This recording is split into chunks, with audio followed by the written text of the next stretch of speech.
And let's get to our first topic, and let's talk about Ballerina. So I actually made like well, you can't call it a double feature because double feature is like one day and you watch two movies, but I did a back to back. So Thursday, I went to go see Mission Impossible Final Reckoning, which I actually thought was pretty good. The movie was a bit long.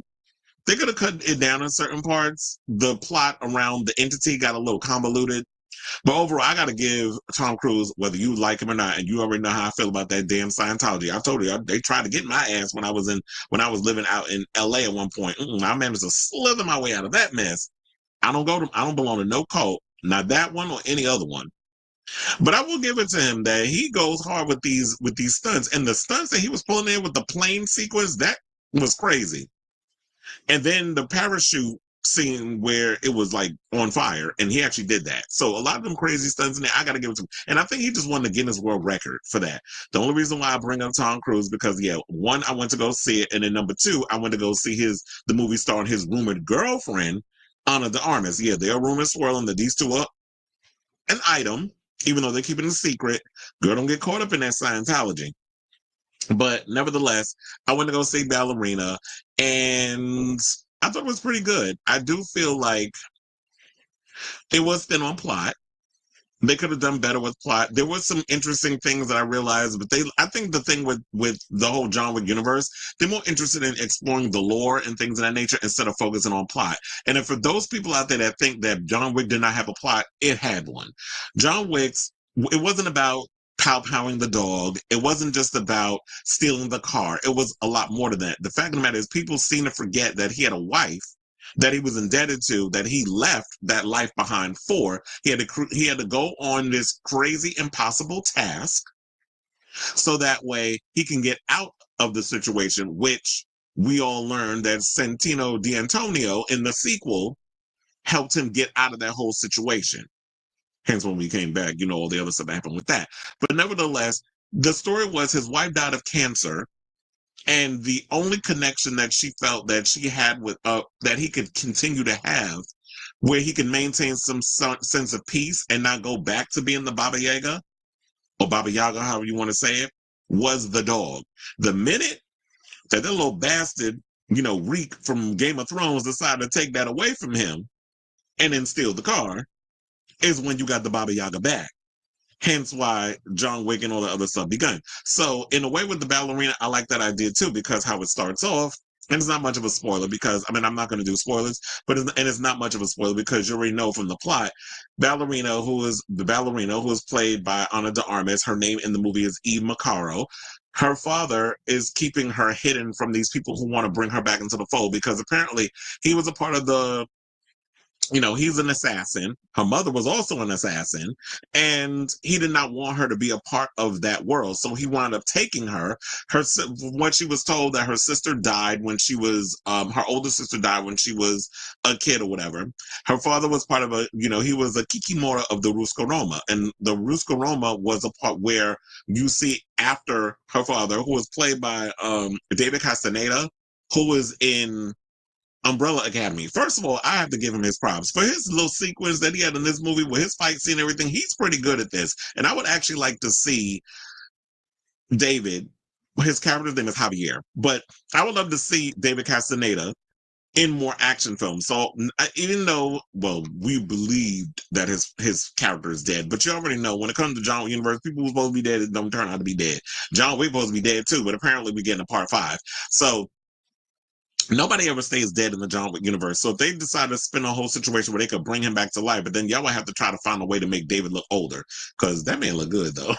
But anyway, so he did his big one in the film. She ends up an orphan. She gets encountered, and y'all probably seen this in the commercials and in trailers and everything, by Winston, who is of the Continental in New York, takes her to the director, played by Angelica Houston, where she is trained to be a ballerina and an assassin. So we get to see that glow up from when she's trying to figure out how she navigates through this world. And then also I love the fact that the film addresses the idea of, well, you're a girl, that it's impossible that she be able to take on the type of men and fight on their level in these situations. So she was telling her, fight like a girl, cheat.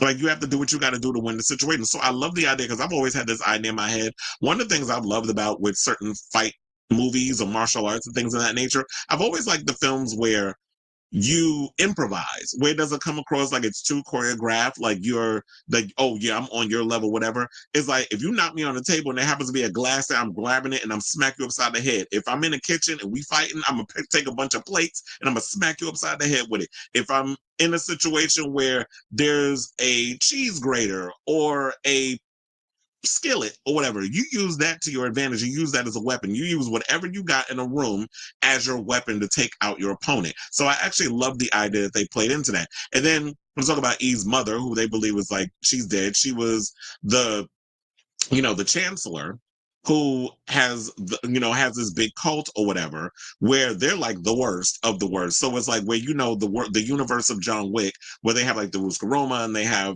all these different assassins that play in that world.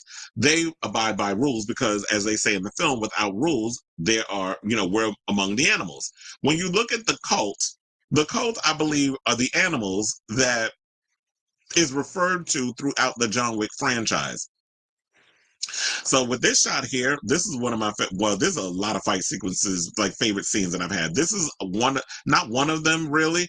There was, I like the whole, like, it was a, what was it, like it was like a lot of the stuff in the club was made of ice. So I did like that sequence because she was getting her ass kicked in that scene. And it was like, I think it was like her first official assignment. So like when you see this sequence when she's in the club, and you already know when it comes to John Wick franchise, they always got to find a way to throw a club sequence in something. But yeah, they definitely upped up the action in this movie. But one of my favorite scenes, I will tell you, there's two.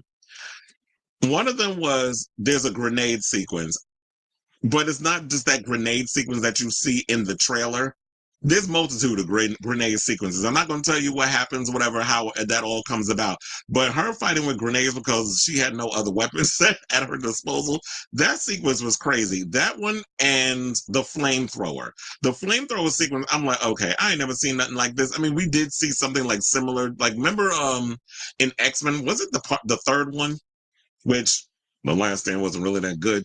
But when it was like Iceman had to fight Pyro, it was giving that because when her flamethrower ran out of propane, when she ran out of enough of the stuff to keep the flames coming out, she had to resort. She had to improvise. So she came across a water hose. So you got one dude that she's fighting going at it with a flamethrower, and she's going at him with a water hose. So I pretty much thought that was a pretty cool scene. So yeah, so it takes, like, you see 12 years later, she's fully trained, all the other stuff. I definitely liked it.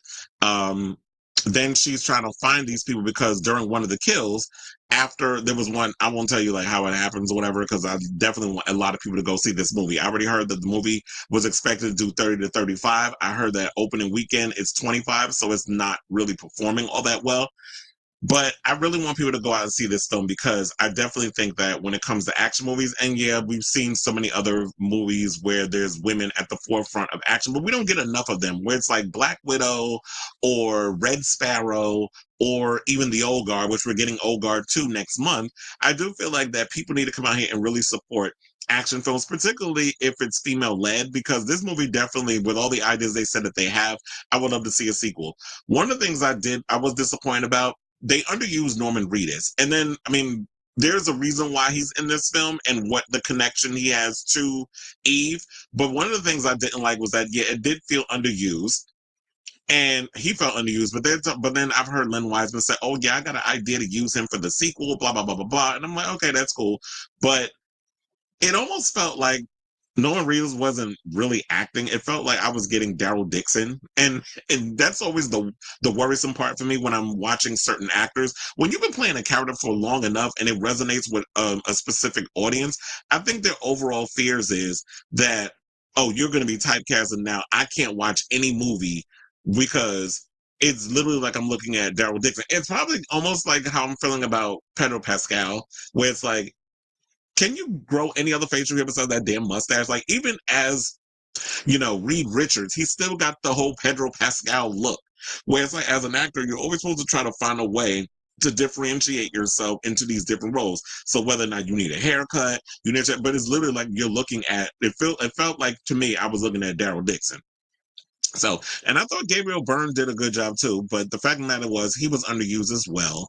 There's, like I said, it's not really a lot of plot and stuff in this film. It's just a lot of things that they talk about with the backstory of the cult and, you know, the Roma and the rules and all that other stuff.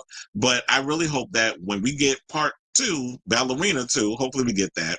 Oh, wait, before that, I just hope that they do a better job of that. And speaking of which, we got to mention, since I've been talking about John damn Wick so much, I forgot to mention John Wick. So it was cool to see Keanu Reeves in the movie.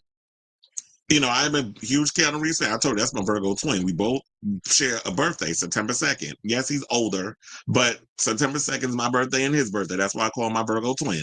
And Cat Williams, we all share a birthday, so we triplets. You know what? They should make a movie called Triplets, and then just be me, Keanu Reeves, and you know, the other, what was it, Cat Williams, because we all born September 2nd. But anyway, it was good to see him in there. I did feel like we got the mystique of the Baba Yaga to come back in this film, whereas it did get a little wonky in the other films where it was just like, wait a minute, if this is supposed to be like somebody we're supposed to be afraid of, if everybody is scared of the Baba Yaga, especially the way y'all emphasize that in the first movie, and then we see all the other ones where they put this contract out on him and everybody feels, oh yeah, I could take on the Baba Yaga. To me, it defeats the purpose of the whole mystery of the boogeyman. And so I was glad that in a way that they came back and did this. And I did like the fight sequence between Eve and John. That was a pretty good scene. And I was looking at it, I was like, how does he even fit in? Now, there's one sequence that I did feel like, okay, it makes sense because it's sandwiched between part 3 and 4, where he goes to visit the director to try to get out, you know, get his ticket torn, the whole thing. You know, the scene that before he goes to meet Sophia, played by Halle Berry. That whole sequence made sense because she encounters him and she has they have a brief conversation with her. So to sandwich that scene in made sense. But for him, I'm like, when you on the run and everybody's trying to kill you and you go into Casablancas to get help from Sophia and all that stuff, when did he have time to help her out in this situation, or to go out, not help her out, but to get the call from the director to go kill Eve or to stop her because she's going after the cult? Because there's this rule that they have where it's like 100 years they've had this thing where it's like the Roma don't interfere in the affairs of the cult and vice versa. So they had this little truce, and because she is a member of the Roma and decides to go against that, when she is the child, actually the chancellor was trying to get back because her father was hiding her from those people because he didn't want her to become an assassin, which eventually she does become an assassin.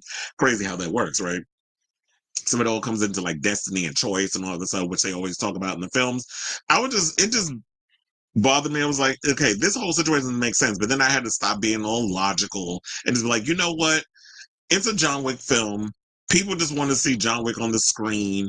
And I wasn't bothered by the fact that he appeared there. Although the logistics about why he was there, it just didn't make sense to me. But I enjoyed seeing him on my screen because I love John Wick and the franchise. So I'm just hoping that this film does, I mean, maybe it'll do like the original John Wick. Remember, John Wick, the first John Wick didn't really do all that well in the beginning either. I think it was word of mouth that helped the movie get to where it needed to get. And with that being said, the film became a big box office success. I think it was because it was it was in the theaters, and then when it came on home video and stuff, a lot of people ended up watching it, and the film became a big hit. Hence why we got part 2 and part 3. So I'm hoping that this does the same. Now, do I want Len Wiseman to come back and direct it? That is up for debate. I don't know if necessarily I would want him to kind of come back in because Len Wiseman, no shade, is not a good director. Yeah, I like Underworld. I like Underworld Evolution. I like Live Free or Die Hard. But that's all visual spectacle. But when it comes to like story, plot, and stuff, he's always a bit weak on that. He's kind of like in the same box I would put Zack Snyder. Like Zack Snyder is a good visual director, but if you want him to sit and tell a story, you'll get a Rebel Moon, or you'll get what was that other damn movie that with I forget what the name of it is, but it was like with a bunch of Sucker Punch. You'll get something like that. But when he directs movies that he didn't write, like Dawn of the Dead and 300, that works. So I say all this to say Go see this film if you have any time. If you're looking for a plot, you're definitely not going to get that with this movie. But if you're an action junkie like me and you want to see a lot of people kicking butt and cool fight sequences and car chases and things and people getting blown up, definitely go check out Ballerina this or in the next couple of days. But yeah, it's not. I think that it's getting its butt kicked at the box office simply because um we have an animated movie out that's killing everything at the damn box office. So when you got movies going up against like family entertainment, it's always hard to kind of like play into that and beat that. So yeah, go see the film. I had a good time. I'm going to try to see it again fairly soon, but then who knows? You already know how Hollywood is. They tend to put things out, it's out this week, then 3 weeks later it's already on digital. They kill themselves at the box office. So if you have seen Ballerina, let me know what your overall thoughts are on it. And if you haven't seen Ballerina, are you interested in going to see the film? Whatever your thoughts are on this story, let me know in the comments down below.